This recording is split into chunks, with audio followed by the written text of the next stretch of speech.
I was homeschooled, and there are some things that I wish I could have changed. So let's talk about it.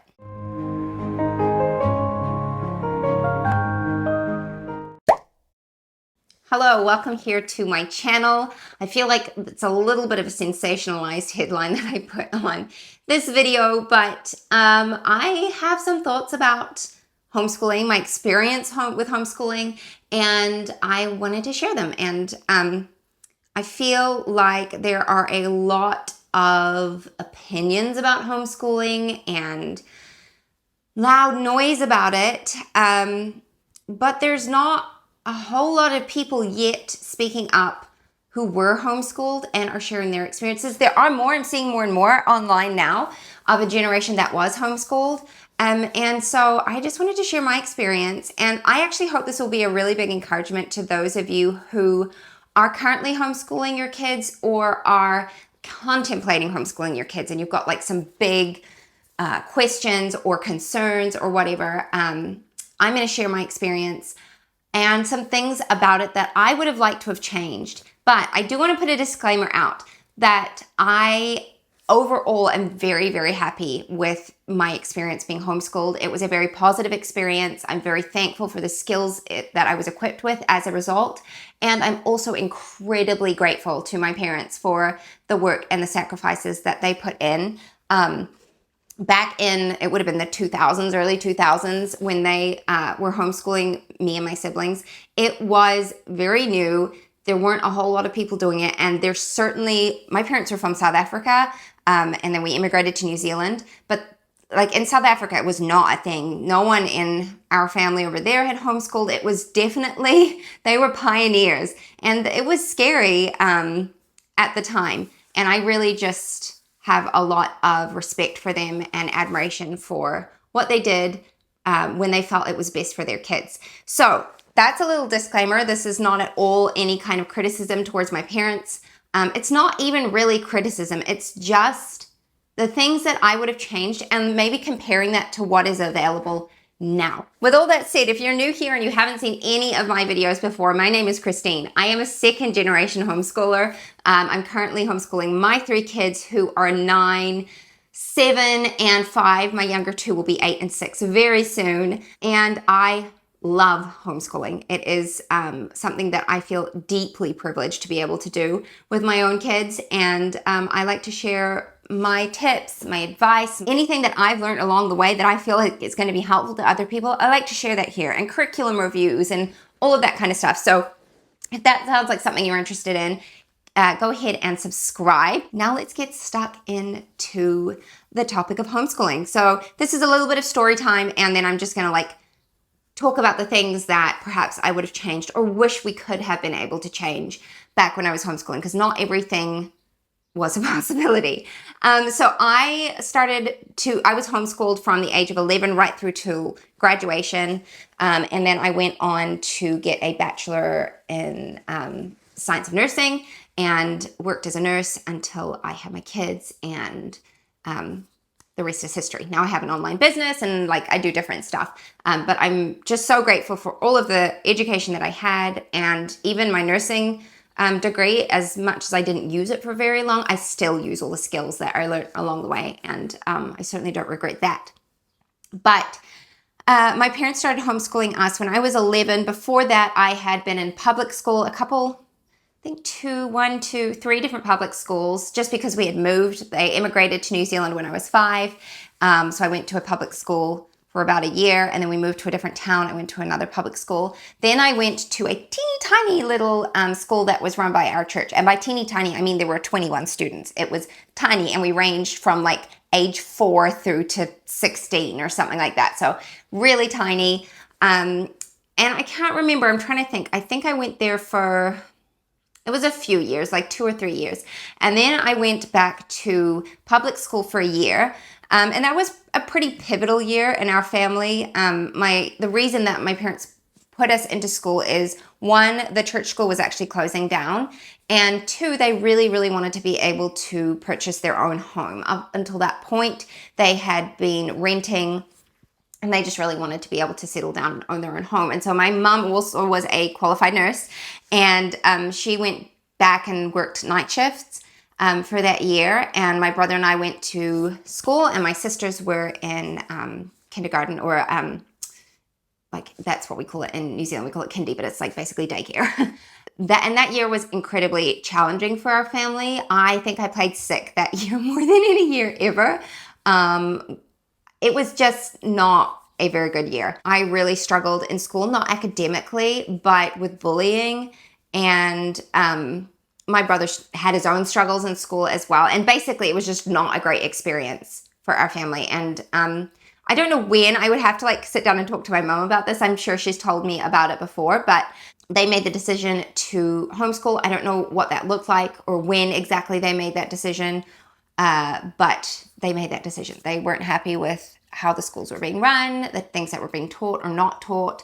I was advanced academically in public school. Like after having been in the little church school, I went to the public school. I was advanced and did really well, but it just did not do well. I had friends. I wasn't like socially isolated. It wasn't a case of like not being able to socialize or anything like that. But I just did not thrive in that environment. And so my parents started homeschooling us the next year. They were able to put a deposit down on a house.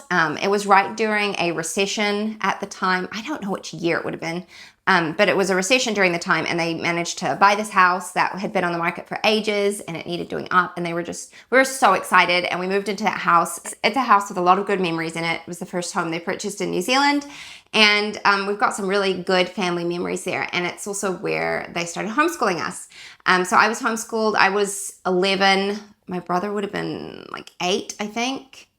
And my sisters would have been like preschool age.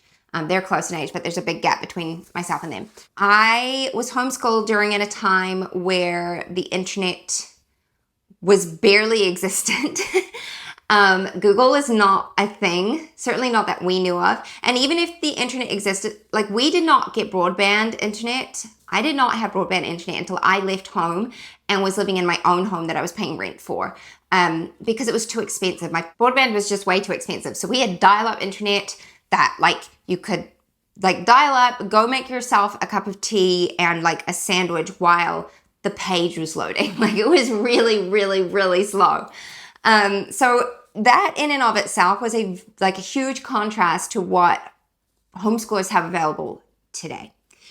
So here, I'm going to jump into the things that I wish had been different or I could have changed about my homeschooling experience, but they're not necessarily criticisms because my parents did the best with the resources that they had at the time, and I don't have any regrets about having been homeschooled. I'm really, really grateful for it.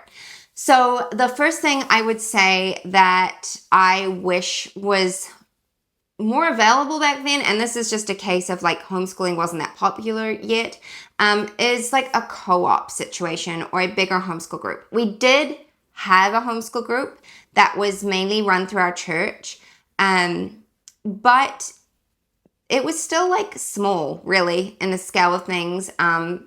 There were like no kids my age that I remember. Not really. Everyone was mostly younger than me. So that was a little tricky. I was enrolled in activities. Like I did violin lessons, I did drama lessons, I did piano lessons, I did Irish dancing. Like it wasn't a lack of extracurriculars or anything like that, but I wish that co-ops had been more of a thing back then. We still don't really call them co-ops in New Zealand, to be honest, but just like homeschool groups. That became bigger when my sisters were in their teenage years. There's like a bigger group where they lived and there were more opportunities available and things to do through that. But I wish that had been more available to me back then as a homeschooler. I think there would have been more fun opportunities and activities to partake in and just more people to meet. Something that has changed, I think, for the good is because there are more homeschoolers, there are people from more walks of life with different life experiences. And so you're just exposed and you live with people who don't all necessarily think the same way as you. And I think that is a good thing. Like, I think that we should, we can have a lot of the same core beliefs, but still be different in how we live that out. And I think it's really great for kids to grow up with that. So that's one thing that I wish I had available to me when I was being homeschooled, because I think it would have been really great. In saying that, I did lots of great stuff. So it wasn't like I had nothing, but I just think now there's just so much more. The second thing that I would have changed about my homeschooling is that I wish I had a better writing curriculum. And this is actually something that my mum has spoken about as well. I used Abeka English, or just language arts, for I think all of my language arts, like right through till I graduated high school, except for like my final year, which I'll talk about in a minute. But they just didn't have a really strong writing curriculum. It was not well explained or well laid out. And so that is something that I really had to learn a lot for myself when I went to do my tertiary education, which honestly was not a big deal. I did just fine writing essays and stuff like that, because I knew how to find information. I knew how to learn. And so it wasn't like I couldn't figure things out. But I do wish, even now, like now that we're sort of entering the stage with my kids, where I'm teaching them writing and writing skills, the curriculums that they're using, I am gleaning from and enjoying that I'm learning more and understanding more, picking up on more writing skills. So that's something that I would have changed. But you've got to think back, like this was a time where the internet didn't really exist. You got like physical catalogs to look through for your curriculum, and the curriculum that was available was extremely limited because there just wasn't a lot of it. Most of it catered towards a classroom setting first and foremost. Most of it was like traditional curriculum, and also getting it was really challenging because my parents lived in New Zealand. We're down at the bottom of the world on an island. It costs a fortune. It still costs a fortune to get things shipped here. So, yeah, I mean, I still learned how to write. I still was like capable, but that is one thing I would have changed. Okay, the next thing that I really wish there was available back when I was homeschooled was like online tutoring, or just the internet, quite frankly. Because one of the biggest things that we struggled with in high school, and I say we because I know my mom will say this was a struggle as well, was understanding math concepts. So I wasn't bad at math. I feel like I was pretty advanced at math, but the math curriculum we used, which was Abeka, had an answer key that came with it, but it never explained how you got to that answer. So I would get something incorrect, and my mother had no idea why I was incorrect because this is like advanced algebra, and she just was like, it was beyond her scope. And so I went to a tutor once a week, and that was great. I'm really, really thankful that we had that. But I just think like now it's so much easier. If you did not understand a math concept or a math problem, you could just Google it, honestly, and go on YouTube or whatever, and someone out there would explain it to you, and probably be able to explain it to you in like 3 or 4 different ways until you could understand it. So that would have saved a lot of like over the dining room table battles between me and my mother, where we were both just super frustrated because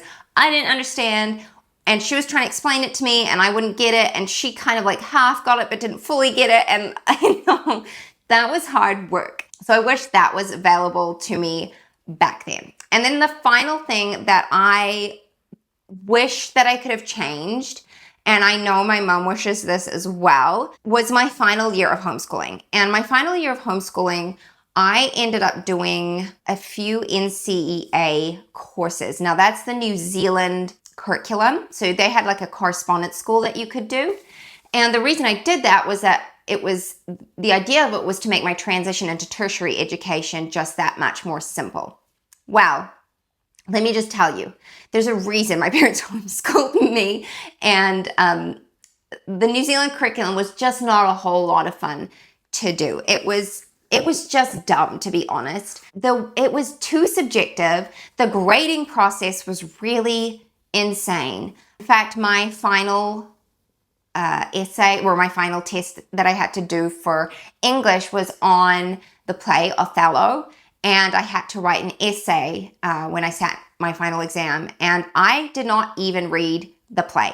I ended up just watching a version of it, and so when it came time to write an essay, I picked the essay question that came with an excerpt from the play itself, and I ended up scoring really high on that, and I thought it was just laughable. Like, I just didn't have to prick for it basically at all. I made it up on the fly, and I was like, this is insane. Like, how is this how is this how you achieve high results? So I did not have a good experience using the correspondence school curriculum. It robbed us of a lot of joy in that final year of homeschooling. And honestly, in the end, it really didn't make any impact on my tertiary education, because what happened, I did my nursing degree through a local polytechnic school. And when my mom first did the application for me, they declined it, like flat out, didn't even like look at it. And so she was like, please, can I put together a portfolio and we can meet with you? And they agreed to that. And so I remember going with my mom, and we sat down and she had put together like a comprehensive portfolio of the work that I'd been doing. I don't know if it was just the last year or the last couple of years.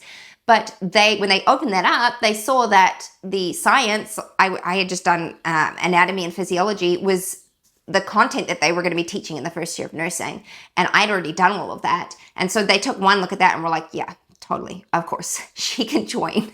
And so I know my mom now, looking back, was like, she wouldn't have even bothered drilling down and using their curriculum or whatever. She would have just put together a portfolio and gone from there.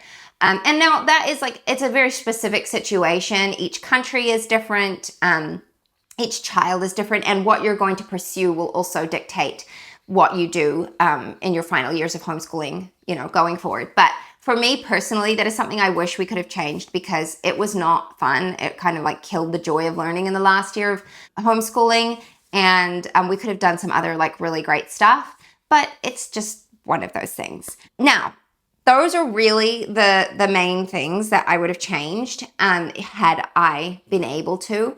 But the reason I wanted to share it is because I think there are so many homeschool parents who are like tripped up by the idea of everything having to be perfect or ideal when it comes to homeschooling your kids, because you don't want them to have any regrets. You don't want to stuff them up. You don't want them to blame you for like doing the wrong thing.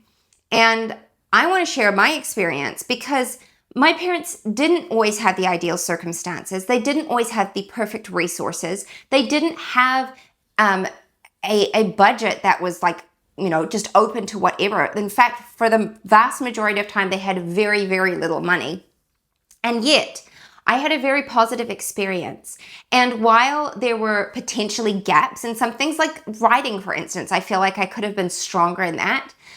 Homeschooling and the way that my parents parented me equipped me with the skills that I needed to be able to go out and learn new skills as an adult. I didn't feel like I was ever behind on anything, or like I missed out on anything. And when there were things that I didn't understand or I needed to learn, I just went and learned it. And we live in a very, very different world now than we did back when I was homeschooled. There is no excuse for someone not being able to learn something in the modern world, in first world countries where internet access is available, and in a place where you have those available to you. There's no excuse for somebody to say, oh, I don't know how to learn, aside from the obvious learning difficulties, that kind of thing. That's like a caveat. But for the average person, we have resources more readily available to us than ever before. And so I think when it comes to homeschooling your children, you are going to really hinder yourself when you're only looking at the potential for gaps or lack of this or lack of that. Instead, focus on equipping them with the skill of being motivated and independent learners, and that will set them up so well moving forward that if there aren't any gaps, which, spoiler alert, is inevitable. You can never cover all of the things for every kid. It's just not going to happen. And that's if they go to private school, if they're homeschooled, if they go to public school, there will always be gaps somewhere, because there is so much information, and it is just not possible for us to learn all of what we need to learn right away. It's just not going to happen. So instead of focusing on that, focus on equipping them with the skill of knowing how to go and find what they need to learn. Because I just think that's invaluable, and they will not be hindered then. They'll be able to go forward and do whatever it is they are wanting to do in life. So that's just my experience and my story. I really hope that it helps if you're contemplating homeschooling, or perhaps you're homeschooling right now and you're just stressing about making sure that you're getting everything perfect. It doesn't have to be perfect. In fact, it's never going to be perfect. And if that's what you're trying to achieve, you're really going to get discouraged quickly. We're all learning, and every child is so unique. There's just no way that you can cater everything to be perfectly perfect for every single person ever. It's just one of those things. And I also don't want to be somebody who stands here and says that there are no downsides to homeschooling ever, and that no one ever has a negative experience with homeschooling. I think that's really dumb, and I think it does the whole movement of homeschooling a real disservice to be just like hyper defensive and just deny any kind of bad experience that somebody has. There are families who where homeschooling wasn't a good fit for them, or perhaps I think a lot of it, and I will say this, is down to parenting. Sometimes people do not parent their children while they're homeschooling them, and so homeschooling kind of gets lumped into the bad experience. But my point is, it doesn't have to be perfect, okay? As you as the homeschool parent, if you're already being intentional and you're already working really hard, I can almost guarantee you that your kid's going to do really well, and you're a great homeschool parent, and they're going to be really thankful one day for the work that you put into it. I know I am. I have a very close relationship with my parents. I have a very close relationship with all three of my siblings. My kids are growing up now with their cousins, and it's just, I look back and I'm so immensely grateful for the work that my parents put in. Back when they had no money, they were in a country with no family. Those are like big, brave decisions back then. So I hope this is encouraging. Maybe it was just interesting to hear from somebody who was homeschooled. I always knew I wanted to homeschool my kids going forward. It was like something that I discussed with my husband before we were married. It was a deal breaker for me. And I feel more passionate about it than I ever have just moving forward. There are so many benefits. And the reasons that I wanted to homeschool my kids originally aren't necessarily the same reasons I want to homeschool them now. Things change and times change, and you discover blessings about it that you didn't even know it would exist. So yeah, it's a pretty wonderful thing. I'm happy to answer any questions that you have for me down in the comments below. Thank you so much for watching, guys, and I'll see you next time. Bye-bye. What if the world had more of your smile? What if the wind could spread your love? What if your sweetness could reach